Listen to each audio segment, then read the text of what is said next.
muito prazer aqui de rever o deputado João Cury, sem dúvida nenhuma, o melhor secretário de Educação que São Paulo já teve, deputado.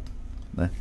Muito prazer de estar sua vinda aqui. Você fala assim, fico até emocionado, você é uma pessoa que é uma referência para o estado de São Paulo na área da educação, então receber essas palavras vindas de você, para mim é uma honra muito grande, ainda mais aqui na sua cidade, uma cidade que você tem um carinho, uma identificação, né? Me lembro muito bem das nossas reuniões e quando você sempre falava de São João da Boa Vista, seus olhos brilhavam. Sim, ainda hoje. Ainda mais na véspera do aniversário da nossa cidade. Na véspera do aniversário. Então é uma alegria estar aqui, uma cidade super importante, estratégica, né, do estado de São Paulo, e uma cidade que eu tenho grandes amigos, assim como você, o próprio Beraldo, né, o Sidney Beraldo, que foi a pessoa que me introduziu, inclusive no mundo da política. Então está aqui hoje. Você tem essa ligação? Foi ele que te... Eu não sabia dele. Foi o Beraldo, primeiro que ele foi amigo, muito amigo e pessoal amigo do meu pai. Eles foram prefeitos juntos.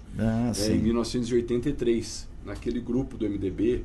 E viajavam juntos, inclusive naquela época o Montoro levava alguns prefeitos para conhecer experiências, boas práticas, então eles ficaram muito amigos. Depois saíram do MDB na época e foram para a fundação do PSDB, e meu pai junto, Beraldo, Silvio aqui na região e tantos outros, né? Então a gente sempre teve uma referência do Beraldo muito grande. Meu pai faleceu em 2004, muito desgostoso com a política.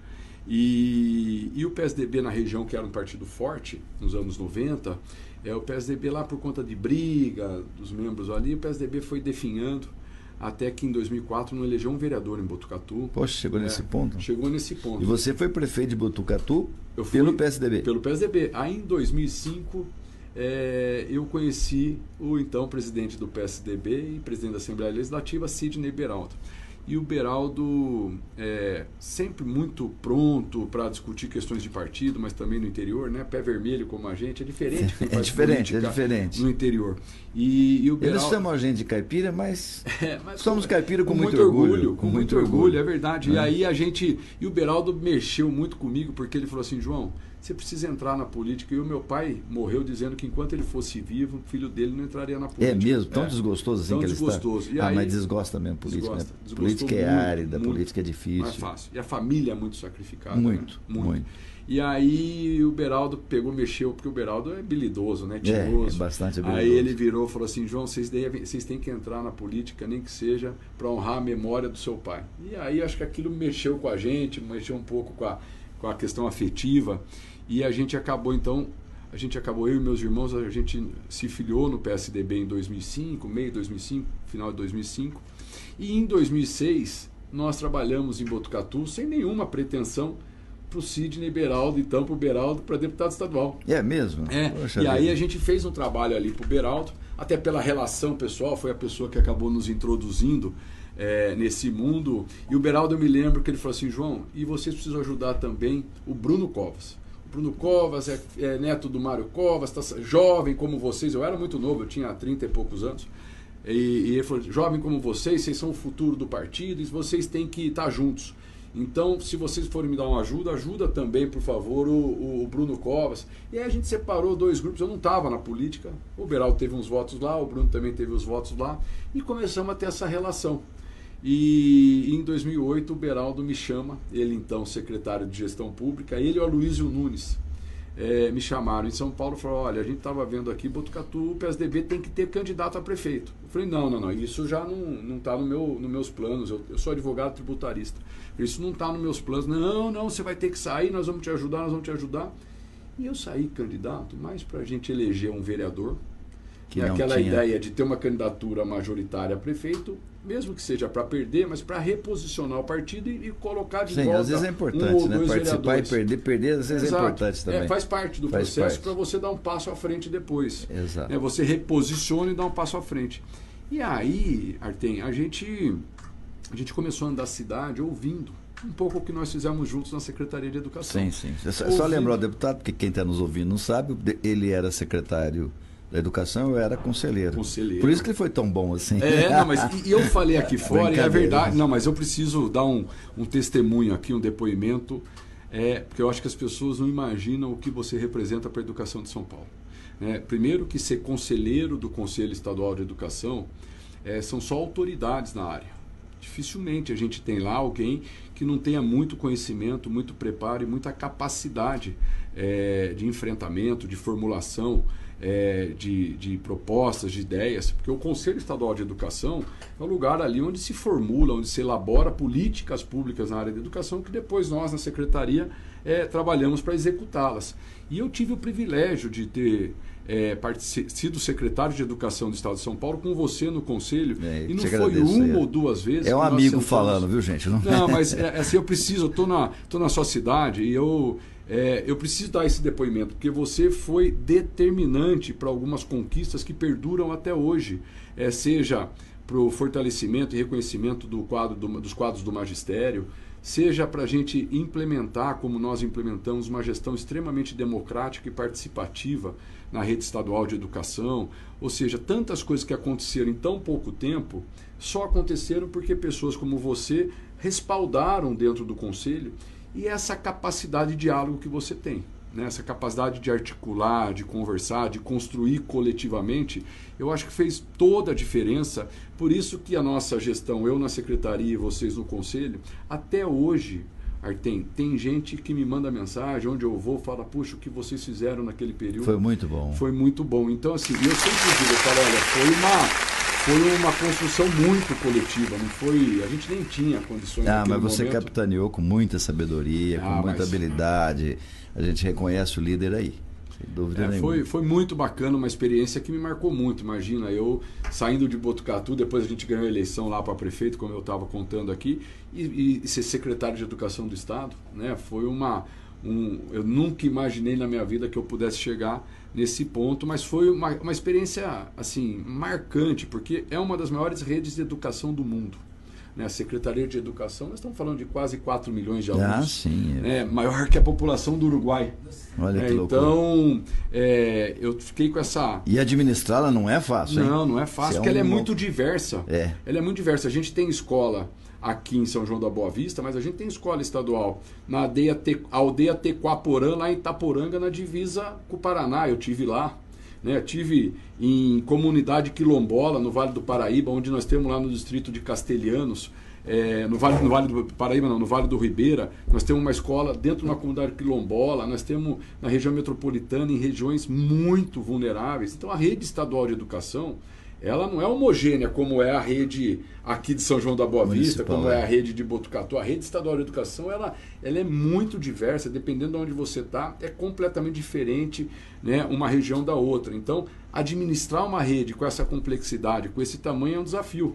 Por isso que eu acho que o fato da gente ter saído com esse jeitão nosso do interior, né, para conversar, para ouvir, a gente fazia rodadas muito recorrentes de escuta, né? A gente ia para a ponta escutar. Eu me lembro que a gente fazia reuniões que começavam 9, 10 horas da manhã, acabavam 10 horas da noite, ouvindo o supervisor de ensino, ouvindo o diretor de escola, ouvindo o professor, ouvindo o funcionário, ouvindo o aluno, fortalecimento dos grêmios estudantis.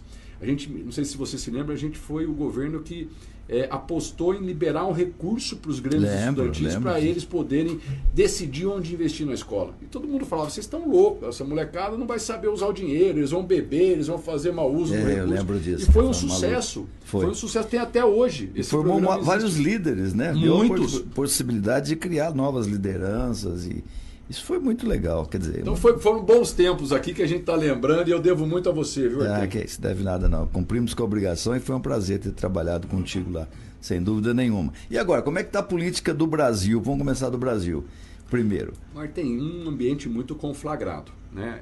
Está difícil também? Está difícil. Em Brasília, a polarização, eu acho que se acentua mais do que nos estados. Se acentua mais ainda. Mais do que nos estados. Então, às vezes a gente estava votando, por exemplo, o pé de meia, né? Esse recurso que é dado para os alunos do ensino médio, para eles terminarem o ensino médio e ter uma poupança para o final do terceiro ano, para eles poderem depois decidir se vão para o mercado, se vão para a faculdade, mas tem lá uma poupança para segurar a evasão, porque muitos alunos deixam de terminar o ensino médio porque precisam trabalhar, precisam ter um dinheiro para ajudar a complementar a renda da família, e aí você perde esses meninos da escola.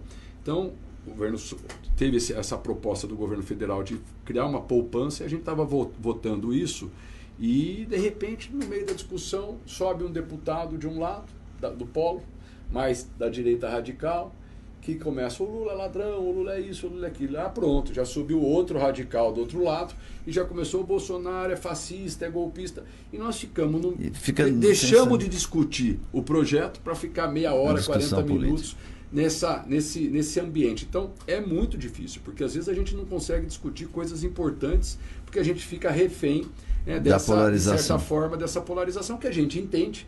Está muito acirrado ainda, né, o ambiente político, e o Congresso acaba, de certa forma, é o espelho um pouco contagiando, disso, né? Contagiando, mas a gente tem produzido, tem trabalhado. A semana passada tivemos que nos posicionar em relação ao aumento do IOF, né? O governo queria fazer uma votação em regime de urgência, né, e nós não deixamos. Falamos: não, aumento de imposto, primeiro que não é o que a sociedade espera, muito menos a toque de caixa.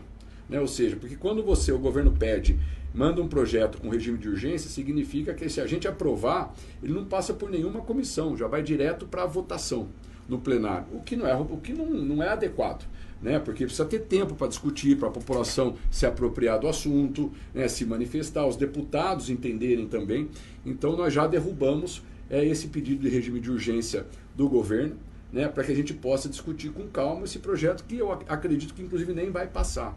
Não tem nem espaço para passar. Então tem muita coisa interessante que nós estamos discutindo, votando, né? Seja, eu estou na comissão de educação como membro titular. Não poderia ser diferente. Né? Estamos lá, então bastante coisa interessante, e tentando ver se a gente consegue, respeitando, né, essas posições políticas um pouco mais radicais, mas botando uma pauta de interesse do Brasil para ser votada, né? Tem muitos projetos importantes que a gente não pode deixar em segundo plano, né, que atingem, por exemplo, os municípios. Nós estamos agora com a PEC 66, a PEC municipalista, que a gente chama. A gente tem aí dívidas enormes dos municípios, que a gente está tentando, ouvindo os prefeitos, as câmaras de vereadores. O Bira está aqui, o nosso presidente da Câmara. Registrar a presença do Bira, do Carioca, o próprio Fernando Betti. Uma comitiva grande aqui para receber o deputado. Que é o pessoal que sabe melhor do que ninguém. É uma honra para mim estar aqui ao lado do Bira, do Carioca, porque assim representam um olhar que muitas vezes quem está em Brasília perde. Né? Que é o olhar do município, é o olhar da cidade, onde as coisas acontecem. O Montoro tinha uma frase muito bonita que ele falava: as pessoas não moram na União, não moram no Estado, as pessoas moram nos municípios. Fato. Então é ali que nós temos que fortalecer o ente da federação mais importante. E é aquele que está com a maior dificuldade financeira, é aquele que está com o pires na mão, são os municípios. Muito recurso concentrado na mão da União e dos Estados. Né? E o município onde as pessoas moram depende do posto de saúde, depende da creche, depende da pavimentação, da iluminação, depende de um monte de coisa. Os prefeitos estrangulados, né? Há um iminente colapso nas contas públicas municipais se a gente não atuar. Por exemplo, eu vou te dizer na questão dos precatórios. Os precatórios, que são essas dívidas que os municípios têm, que vêm de 20, 25 anos, né? A gente está fazendo agora uma discussão de como que a gente paga isso, para não deixar esse credor na mão, mas também de uma forma que não pare o serviço público para pagamento de dívida de 20 anos atrás. Porque tem alguns municípios que estão nessa situação.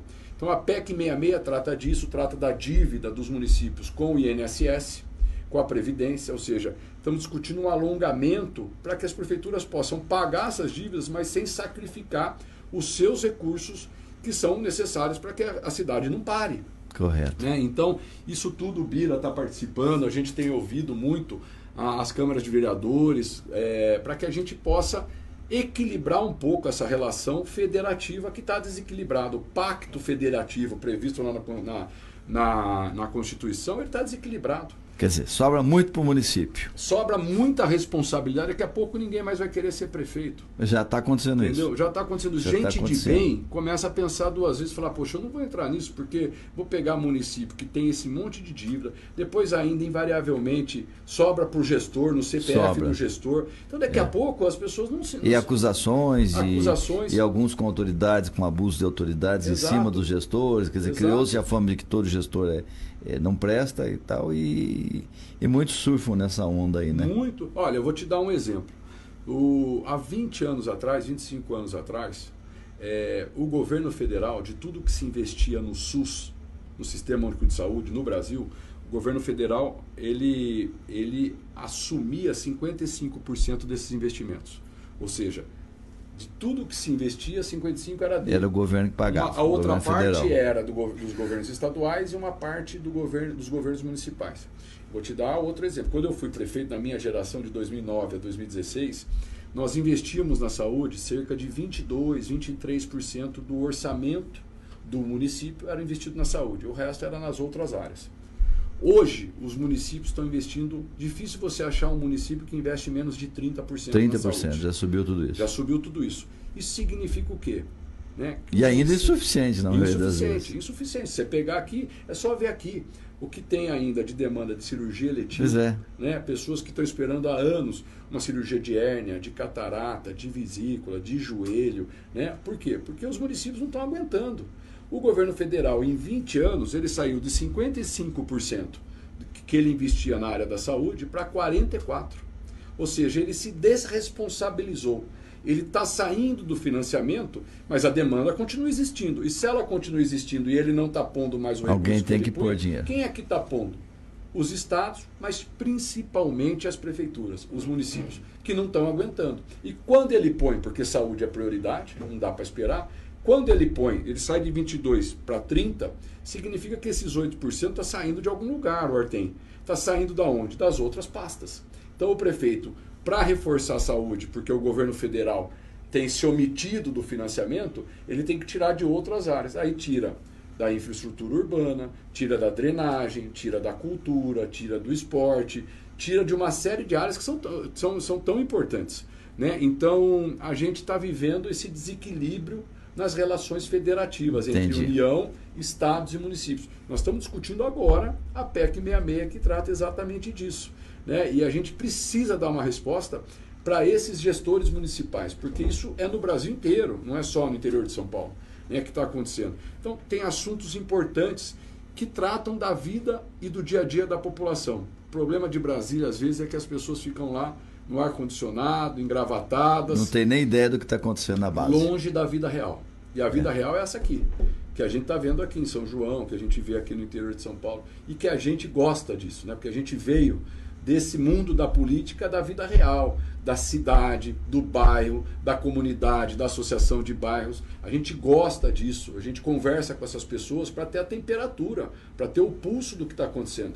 Né? E às vezes Brasília, você percebe que as pessoas são muito das redes sociais, do mundo virtual.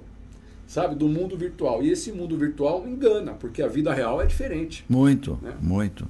Sem dúvida nenhuma. Deputado, também veio a notícia aqui, informação agora, de que nós vamos ter a honra de ter o deputado no aniversário da cidade. Então não há uma visita, vai ficar aqui conosco hoje, amanhã. Que bom. Né? Trouxe bastante agasalho? Porque Parece que está anunciando aí um frio amanhã, né?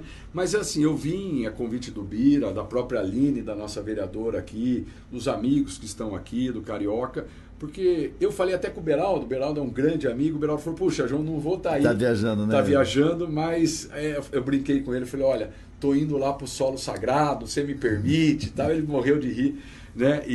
Porque a amizade que nós temos.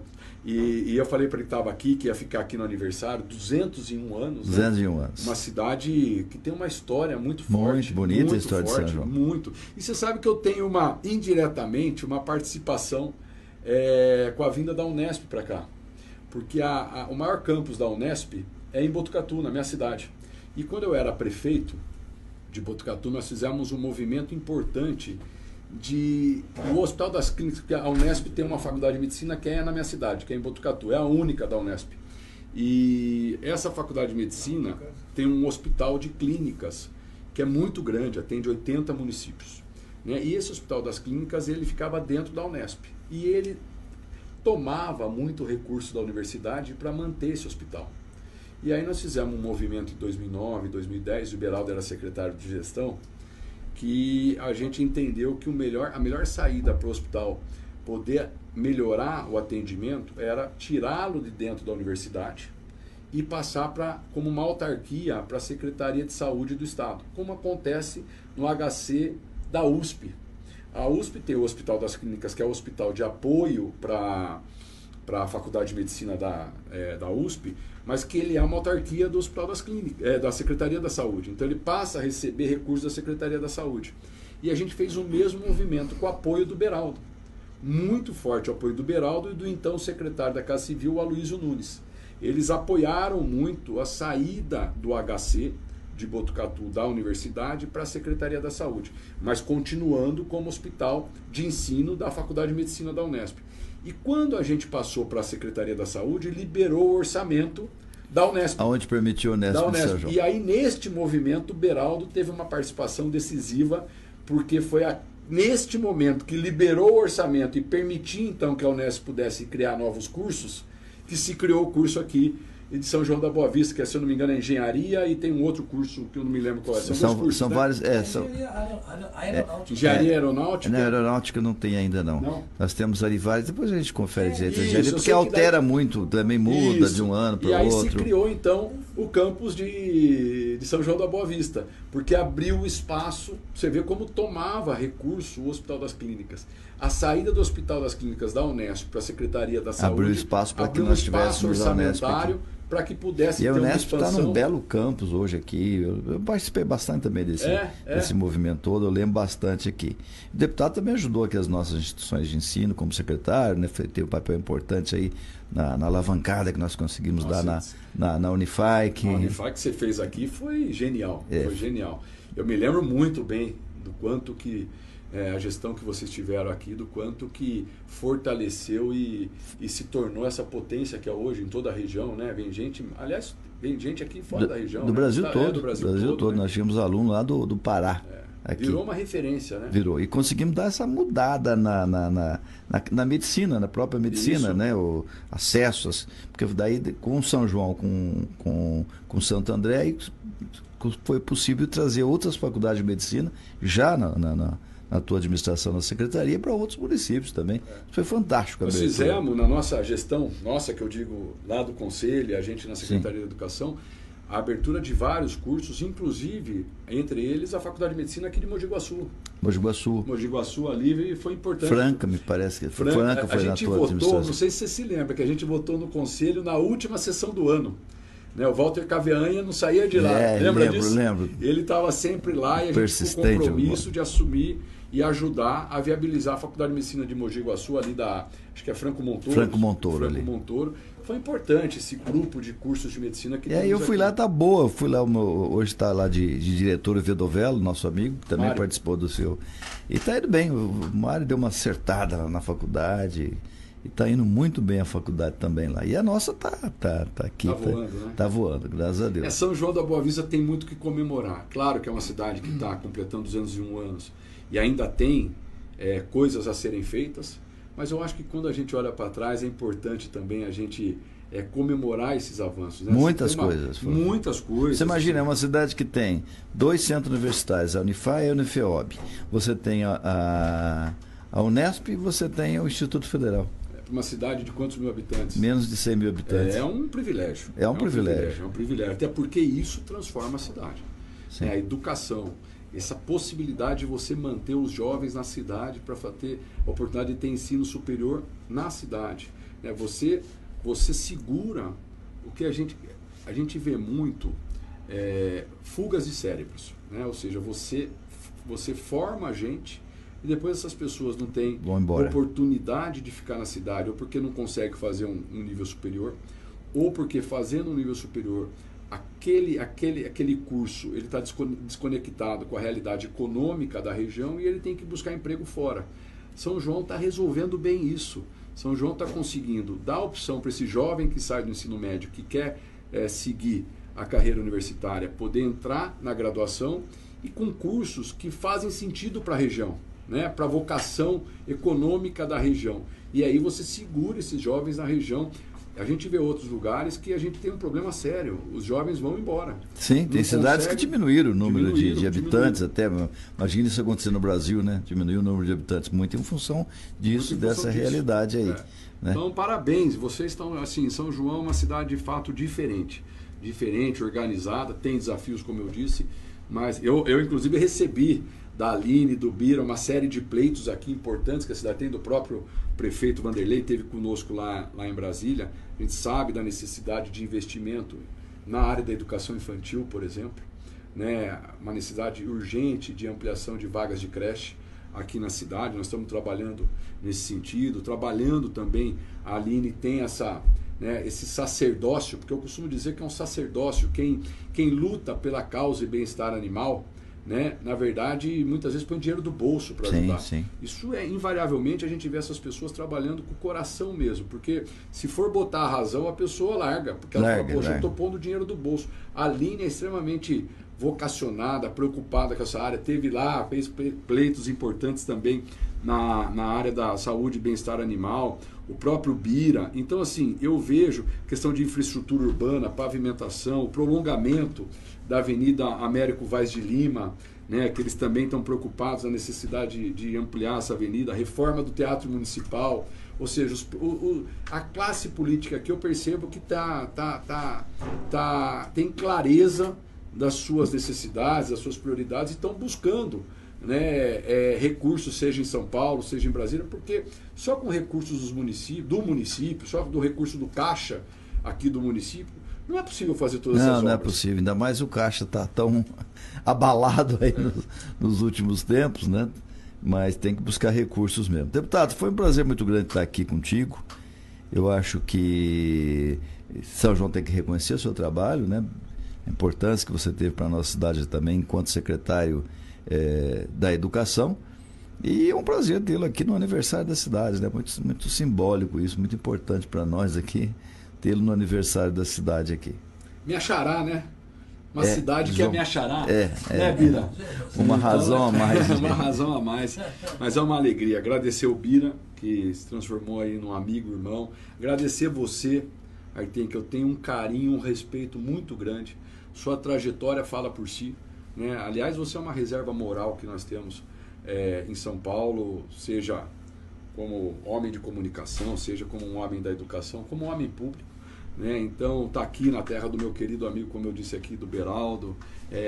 Agradecer a Aline por todo o carinho, como a gente se relacionou lá em Brasília. Eu fiquei muito impactado de ver os vereadores trabalhando, porque eu fui prefeito, já cheguei lá, viu, Artem, em Brasília, 8 horas da manhã para andar naquele congresso atrás de recursos para o meu município, e às vezes a gente fica esperando 2, 3 horas para ser atendido, daí o deputado não atende, manda assessor. É uma loucura, é uma peregrinação que o vereador faz em Brasília atrás de recursos para o seu município. Então, eles me deram um toque que eles iam, eu já recebi prontamente, peguei os pleitos, fiquei feliz de ver o Bira, a Aline lá, lutando por São João da Boa Vista, sabe? Com pleitos, com ofício, com projeto na mão, não é só manda o dinheiro e não sabe para quê, né? Ou seja, gente que tem clareza no que quer. Daquilo que quer. E isso faz diferença. Quando a gente vai no ministério, quando a gente vai alocar um recurso através de emenda, que é o recurso que o deputado tem, a gente vai mandar emenda para cá, né? Ter clareza que existe um projeto, né? Não é uma coisa solta, desvinculada da realidade. Então, agradecer muito o Bira, o Carioca, a Aline, todo o pessoal aqui, o Fernando Betti também, porque a gente vai trabalhar para ajudar ainda mais São João da Boa Vista, que já é uma grande cidade. Obrigado, viu, Artem, pela oportunidade, pelo convite. Uma alegria estar aqui e principalmente te reencontrar. Alegria toda nossa e honra toda nossa. E fica aqui à disposição os microfones da Piratininga FM 104.3, da Rede Piratininga, que aí todo o Brasil pode nos acompanhar aqui. Foi uma alegria falar, te rever, relembrar os bons tempos do Conselho Estadual de Educação, né? Quem sabe você volta, né? Vamos torcer para isso. Se eu voltar, você tem que voltar, senão não vai dar certo. Não, fazer a dupla de novo. Mas eu agradeço, Bertem, parabenizar a população de São João da Boa Vista, as autoridades, a sociedade civil organizada. Uma cidade, para chegar onde chegou, como chegou São João, tem muita gente que além de amar a cidade, luta por ela. Isso não é coisa só de classe política. Isso é força da sociedade civil organizada, que participa, que discute, que critica quando precisa, né? Que ajuda como ajuda. Então, São João da Boa Vista tem essa característica, né? Das forças vivas da sociedade trabalhar. É lógico que tem as disputas, isso faz parte, mas quando se trata do interesse da cidade, a gente percebe que em vários momentos vocês deram exemplo, né? E chegaram onde vocês chegaram. Então, parabenizar toda a população de São João da Boa Vista pelos 201 anos aí do seu aniversário de emancipação política, administrativa, que fez essa cidade ser uma das principais cidades do interior de São Paulo. Vai crescer mais ainda. Tá bom, deputado, um grande abraço. Deputado João Cury, ex-secretário de Educação do Estado de São Paulo, nos honrou aí com a sua presença aqui em Rotativo no Ar. Essa rádio tem 78 anos, né, deputado? Rotativo no Ar, eu acho que é o jornal mais antigo do Brasil, assim, em rádio. Tem 50 e poucos anos. Eu não sei, porque eu não acompanhei lá. Ouvi dizer, me falaram. Mas aqui tem história também. Parabéns, tá parabéns. Deus abençoe muito vocês. Se Deus quiser, todos nós, e você também nessa tua trajetória aí. Não vai desistir da política, porque a política precisa de ti. Vou repetir o conselho que o Beraldo te deu lá atrás. A política precisa de pessoas como o deputado João Cury. Tá bom? Obrigado, querido. Um grande abraço ao deputado, todo o pessoal que está aqui, Carioca, o Bira, o Fernando, o nosso amigo lá da Paraíba, o Carlos Tarcísio, enfim, todo o pessoal que está aí. Um grande abraço a vocês, a comitiva que veio aqui acompanhar e ver o deputado João Cury aqui ao vivo. Na sequência, veio a